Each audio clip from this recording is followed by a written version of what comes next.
Salve, minha galera, Rod Brito na área, seja muito bem-vinda, seja muito bem-vindo ao canal de história do Rod Brito, mais uma aula de Idade Média Ocidental, feudalismo.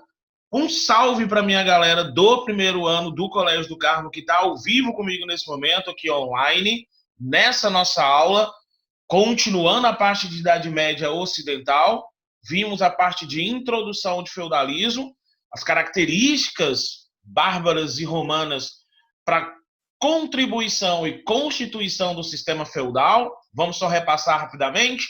Contribuições romanas, as vilas romanas e o colonato, contribuições dos povos germânicos ou povos bárbaros, atividade agropastoril, direito consuetudinário, comitatus e benefício. Se você está chegando agora no canal do Rod Brito e não viu a primeira aula de feudalismo, volta na parte 1 de Idade Média Ocidental de feudalismo e assiste antes dessa aula, que a gente vai continuar. Já vou trazer aqui a nossa apresentação de slides para você acompanhar e junto com a minha galerinha aqui do primeiro ano, a gente vai seguindo nessa aula online, vamos nos organizando aqui e seguimos. Lembrando que nós estamos tratando de Idade Média, lembrando que nós estamos analisando a parte europeia e, em termos econômicos, políticos e sociais, nós tivemos uma transformação muito grande a partir do século V. Vamos só recapitular? Queda do Império Romano do Ocidente, invasão dos povos bárbaros, uma retração do meio urbano, com o êxodo urbano, a população sai das cidades e vai para o campo, um processo de ruralização e de feudalização.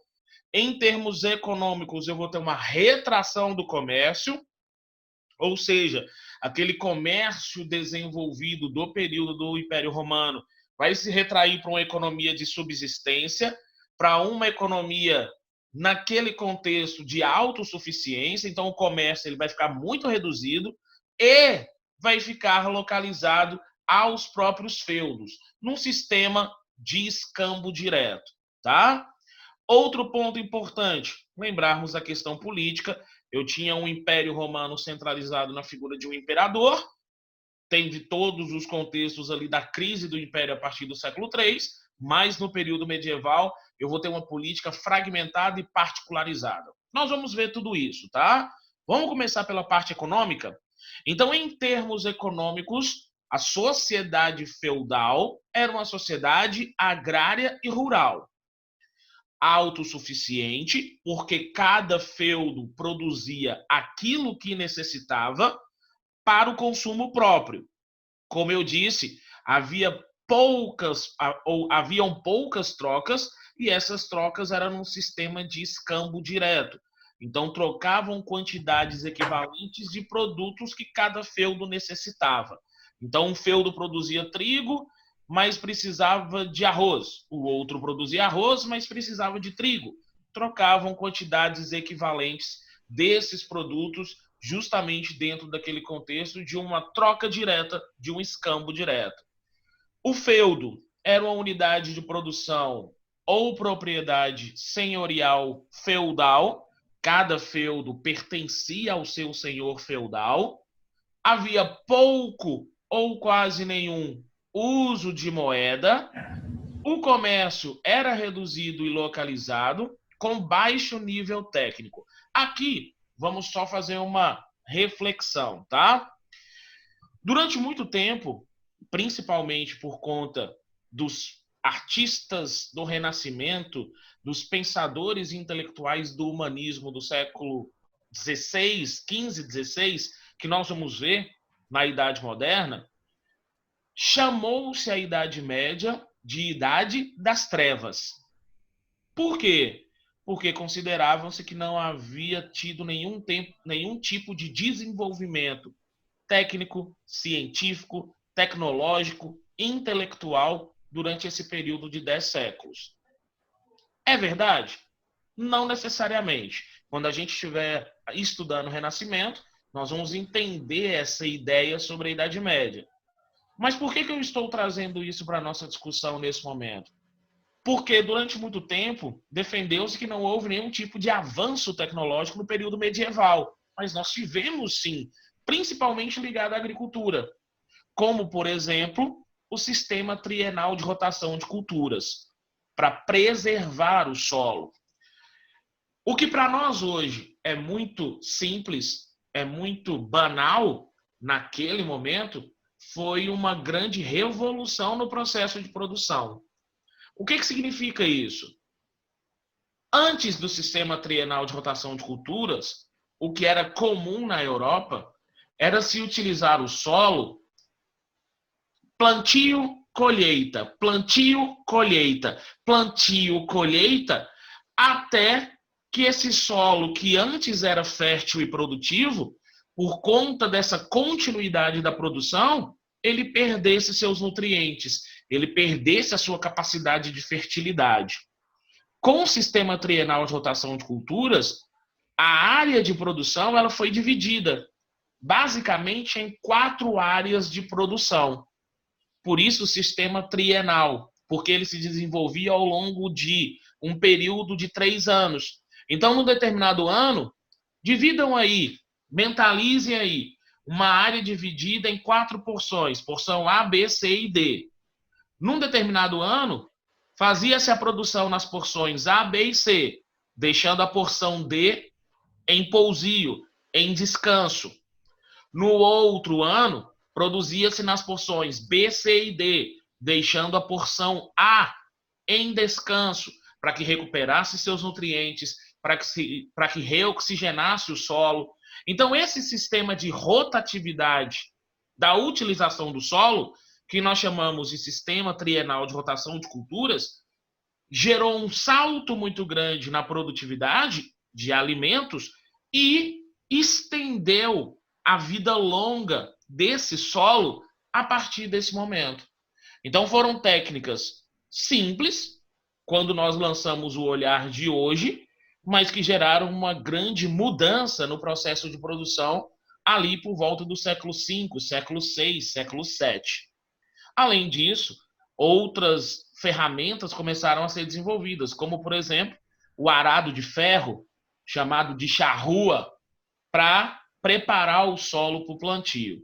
Então, assim, nós tivemos desenvolvimento técnico? Tivemos.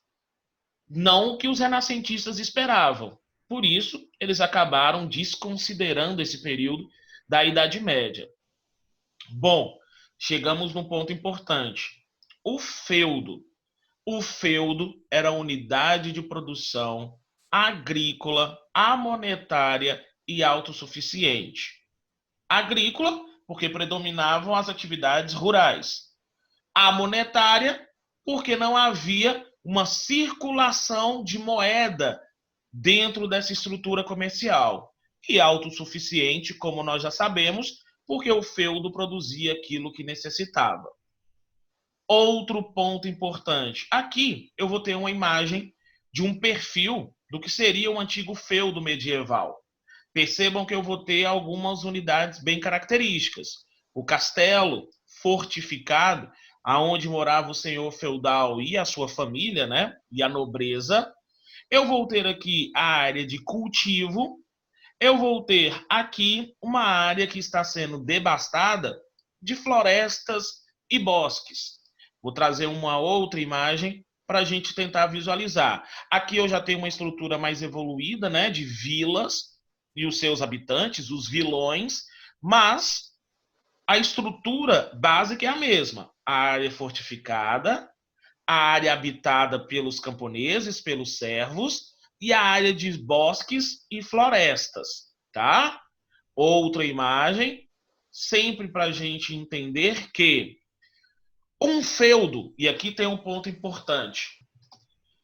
Pessoal, aqui nessa imagem, eu também vou ter essas mesmas 3 unidades. Então, é isso que eu queria chegar, tá? Um feudo, ele era composto basicamente por 3 unidades. O manso senhorial, o manso servil e as terras comunais, ou manso comunal. Vamos de novo? Vamos fixar bem tranquilo? Então, o feudo ele era composto basicamente por 3 unidades. O manso senhorial, que era a porção do feudo, aonde ficava o castelo, era a área fortificada do feudo. O manso servil era a área onde o servo habitava e cultivava. E as terras comunais, ou manso comunal, eram as áreas de bosques, florestas e pântanos que circundavam o feudo. De boa? Então, assim, sempre lembrando, a quem pertencia o manso senhorial? Ao senhor feudal. A quem pertencia o manso servil? Ao senhor feudal. Não esqueça disso. O servo, ele tinha o direito de habitar, ele tinha o direito de cultivar, desde que ele pagasse as suas obrigações servis. Mas a posse era do senhor feudal, assim como as terras comunais, que pertenciam ao senhor feudal. Ok? Tudo bem? Por quê? Porque eram as 3 unidades que compunham um único feudo. E o feudo pertencia ao senhor feudal. Então, cuidado para não cair nessa armadilha, tá? Cuidado para não cair nessa armadilha. Por quê? Tanto o feudo, que era dividido em manso senhorial, manso servil e terras comunais, todas essas unidades pertenciam ao senhor feudal. As terras comunais, as áreas de bosques e florestas, elas eram utilizadas tanto pelos nobres quanto pelos servos. Presta atenção nessa dica, tá? As áreas de florestas e bosques, elas eram utilizadas pelos nobres para caçada, para o esporte da nobreza, para caça, e pelos servos eram utilizados para expandir a área de produção. Por isso que na primeira imagem, só para a gente ter uma noção, vamos voltar aqui. Por isso que na primeira imagem, quando eu disse para vocês, eu tinha aqui servos devastando, derrubando uma floresta, porque estavam ampliando a área de produtividade, derrubando bosques, derrubando florestas, drenando pântanos, para transformar essas áreas em áreas produtivas. Um outro detalhe, aproveitando a imagem. Como os feudos, como os senhores feudais, eles eram envolvidos constantemente em conflitos, como eles eram envolvidos constantemente em guerras, quando havia uma guerra, geralmente os servos eles iam se abrigar dentro do manso senhorial, dentro das muralhas do castelo. Porque quem guerreava, no final das contas, não eram os servos. Quem guerreava eram os cavaleiros, tá? Eles não podiam devastar de maneira indiscriminada. Isso é importante a gente pensar. Os servos eles não podiam derrubar florestas, drenar pântanos, como bem entendiam. Isso, logicamente, precisava ser autorizado pelo senhor feudal, que era o dono das terras. Mas raciocina comigo. A partir do momento que essa população começa a crescer, a partir do momento que essa população começa a se ampliar, eu vou ter a necessidade de uma maior produtividade agrícola. E aí, naturalmente, eu vou ter o aumento da área de produção. E aí, o caminho natural eram essas áreas de bosques, florestas e pântanos. Inclusive, guarda essa informação, hein? Guarda essa informação. Você que está comigo agora online, minha galerinha do primeiro ano do Carmo, você que vai assistir a aula pelo canal do Rod Brito, guarda essa informação. A derrubada de bosques, florestas e pântanos, a drenagem de pântanos, vai ter uma consequência muito grave lá no século XIV. Então, essa alteração do perfil natural, pela ampliação da área de produtividade, vai ter uma consequência, um impacto muito grande lá no século XIV. Guarda essa informação que nós vamos chegar nela, tá? Não vou te falar agora. Claro, a gente mais para frente chega dentro dessa informação. Bom, então basicamente o feudo, eu acho que agora bem tranquilo da gente identificar: manso senhorial, manso servil, terras comunais ou manso comunal. Tudo compunham o feudo. E tudo pertencia ao senhor feudal. Ok? Bom, seguindo. Lembrando dos grupos sociais. Vamos analisar a parte de sociedade agora, tá? 3 grupos básicos dentro dessa sociedade: nobres, clero e servos. Com um detalhe importante dentro dessa sociedade, tá? O rei, ele existia? Sim. Os reis medievais, eles descendiam daquelas linhagens dos antigos reinos bárbaros que se formaram no processo inicial. Mas, isso é muito importante, os reis medievais, eles não tinham um poder absoluto como os reis absolutistas da Idade Moderna. O que eu quero dizer com isso? Os reis medievais, politicamente falando, eles eram figuras, até certa maneira, pouco influentes dentro da dinâmica dos feudos. Quem é que mandava verdadeiramente no feudo? O senhor feudal. Os reis eram importantes porque havia essa questão da descendência, da linhagem, da hereditariedade, mas os reis eram tratados como senhores feudais, como tantos outros. Ele era o principal suzerano. Por que o rei era o principal suzerano? Porque ele doou a maior parte das terras. Então ele tinha a sua importância dentro da dinâmica medieval. Mas entenda, o rei compunha a classe nobre, compunha a classe nobiliárquica, e eram os grupos privilegiados. Clero e nobreza eram os principais grupos socialmente falando. Em termos de estrutura da sociedade medieval, aproximadamente eu tinha 0,5% de religiosos, 0,5% de clérigos, eu tinha cerca de 1,5% de nobres. Pessoal, tem o microfone ligado aí, tá? Fecha o microfone para mim, por favor. Então eu tinha 0,5% de religiosos, 1,5% de nobres e cerca de 98% dessa população era camponesa. 98% dessa população compunha a massa servil. Aqui a gente precisa refletir. A gente precisa parar para pensar um ponto importante. Eu estou te dizendo que 98% dessa sociedade era explorada por 2%. Essa massa camponesa, esse povo, essa massa servil, ela era super explorada pelas obrigações servis em nome do clero e da nobreza. A grande questão aqui é: por que não se revoltavam? Não é verdade? Já que eram a maioria esmagadora dessa sociedade, por que não se revoltavam? E aí a gente tem 2 explicações básicas. 2 explicações bem simples. Primeira explicação: os servos sabiam que as terras não pertenciam a eles. Eles entendiam que as terras pertenciam ao senhor feudal. Então era como se fosse uma espécie de privilégio para ele trabalhar, cultivar a terra e sustentar a si e a sua família.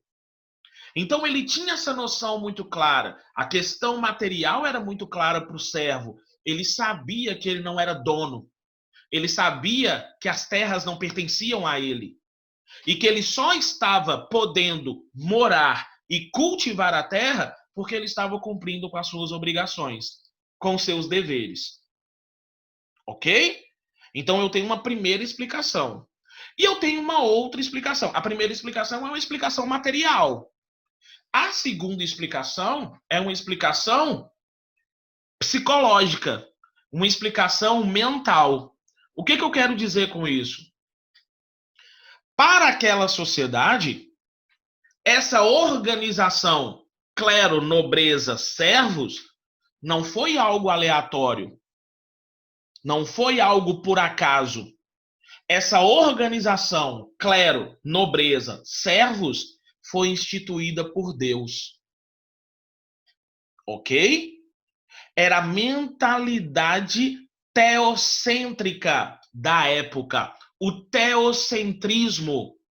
Teos, Deus. Ou seja, Deus era o centro deste universo, dessa psicologia do período medieval. A Igreja Católica justificava as funções de cada grupo social como sendo impostas pela vontade de Deus. E o que eu estou falando como as funções de cada grupo? Olha lá, o clero reza, o nobre guerreia, o servo trabalha. Essas funções de cada parcela da sociedade, segundo a mentalidade da época, foi determinada por Deus. Cumprir as suas funções sem contestação era, portanto, cumprir a vontade de Deus. E entenda, o homem medieval, ele tinha uma concepção de Deus muito diferente da concepção que a maior parte da sociedade ocidental cristã tem hoje, por exemplo. O que eu quero dizer com o Deus é o mesmo. A concepção de Deus é a mesma. A ideia de Deus é a mesma. Mas hoje tem-se uma noção de um Deus de bondade, de um Deus de misericórdia, de um Deus de amor. Naquele momento da história, tinha-se uma concepção de um Deus punitivo, de um Deus castigador, que se o indivíduo não cumprisse com as determinações impostas, ele sofreria o castigo de Deus. Ah, e o fulano está com um filho que está com uma febre que não passa. Ah, Deus quis assim. Isso é castigo de Deus porque ele estava andando em pecado. Fulano fez o seu plantio, mas a colheita foi toda devastada por uma nuvem de gafanhotos. Ah, Deus quis assim. Isso é uma punição de Deus porque ele e a sua família estavam em pecado. Fulano estava andando a cavalo, caiu e quebrou a perna. Deus o castigou porque ele estava levando uma vida em pecado. Ou seja, a religiosidade era muito presente no cotidiano dessa sociedade. E na mentalidade dessa sociedade, qualquer riqueza material, qualquer riqueza mundana, não valia nada perto da maior riqueza possível. Qual era a maior riqueza possível? Morrer e salvar a sua alma sendo conduzido ao paraíso. Nada do que existe na Terra é comparável à eternidade ao lado do Senhor. Então, o homem medieval, e essa concepção é importante que você entenda que não era apenas para os servos, mas também para os nobres e os próprios clérigos, obviamente, o homem medieval, ele dava uma importância menor para a vida mundana, para a vida material, do que para a vida espiritual. A passagem, a ascensão, o subir ao paraíso era muito mais importante. Por isso que os servos cumpriam suas funções do nascer do dia ao pôr do sol sem contestação. E não se esqueça de um detalhe. Presta atenção, faz essa anotação aí agora, tá? A sociedade medieval era uma sociedade estamental. Por que ela era uma sociedade estamental? Porque ela era dividida em estamentos. Primeiro estamento, clero. Segundo estamento, nobreza. Terceiro estamento, os servos. Então era uma sociedade estamental e era uma sociedade rígida. Ou seja, havia pouca ou nenhuma mobilidade social. Nasceu servo, morreu servo. Nasceu nobre, poderia morrer nobre. Por que eu estou falando que poderia?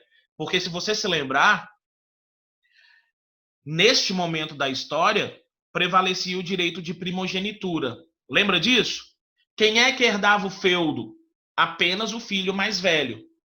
Os outros filhos, eles tinham algumas outras possibilidades. Por exemplo, poderiam se engajar no exército, poderiam ser cavaleiros permanentes, ou poderiam se transformar em religiosos, se dedicar à igreja e se transformar em clérigos. Aí eu vou ter uma ascensão de nobres para clérigos. E por que era uma ascensão? Porque o clero tinha toda uma influência sobre a mentalidade e o cotidiano dessa sociedade. Então era uma parcela importante dessa sociedade.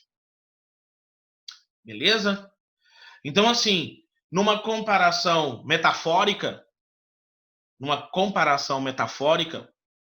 os religiosos eram como ovelhas, que com a sua lã aquecia e confortava essa sociedade. Os nobres eram como lobos, que com a sua ferocidade protegiam essa sociedade. E os servos eram como vacas, que através do seu trabalho sustentavam essa sociedade. Então, essas funções sociais, na crença da época, foram impostas por Deus. E aí se explica psicologicamente por que eu não tinha um grande levante servil num primeiro momento. Tá aí, ó.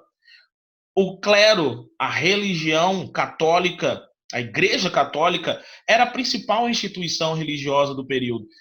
Para você entender a importância da Igreja Católica, quando é que a Igreja Católica começa a ser questionada? Só lá no século XVI, XV, XVI. Então, durante o século V ao século XV, durante 10 séculos, a Igreja Católica foi a principal instituição religiosa do período. Ou a única, né, instituição religiosa. Os monges viviam em mosteiros, eram responsáveis pela proteção espiritual dessa sociedade. Eu disse para vocês, minutos atrás, que os reis medievais eram os grandes suzeranos, porque eles distribuíram a maior parte das terras e tinham uma grande quantidade de vassalos, mas quem era a principal proprietária de terras do período medieval? A principal proprietária de terras era a Igreja Católica. Por quê? Porque a Igreja Católica recebia como herança de muitos nobres parte dos feudos.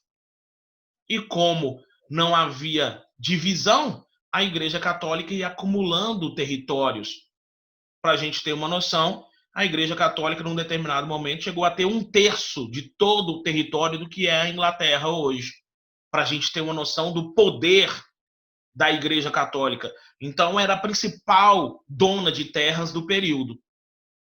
Não esquece disso, tá? E por que deixavam, só para a gente fechar o raciocínio, por que muitos nobres deixavam parte do feudo como herança para a Igreja Católica? Porque eles estavam querendo garantir o seu lugar no céu. Estavam querendo garantir a sua ascensão ao paraíso. Simples assim, tá?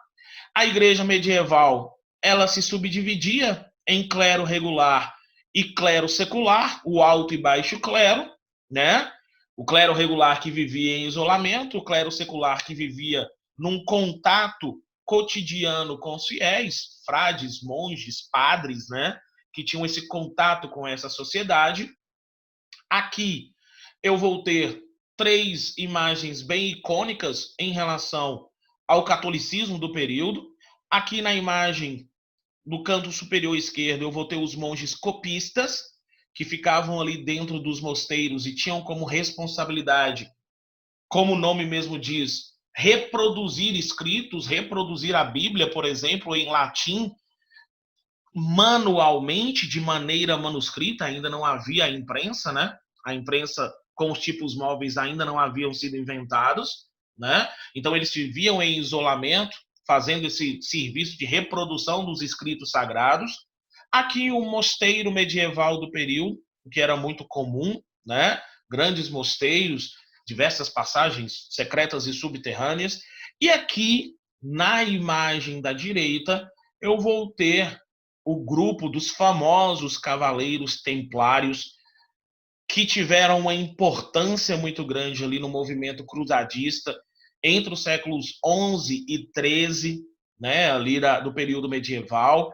Os templários que, quando surgem como um braço militarizado da Igreja Católica, e a Igreja Católica se fez valer muito das ações dos templários, mas, com o passar do tempo, quem conhece, né, um pouco da história templária lembra que os cavaleiros templários acabaram se transformando em um problema para a Igreja Católica, né? Porque saíram muito da questão doutrinária e foram para uma questão militarizada, econômica, de saques, para se beneficiar.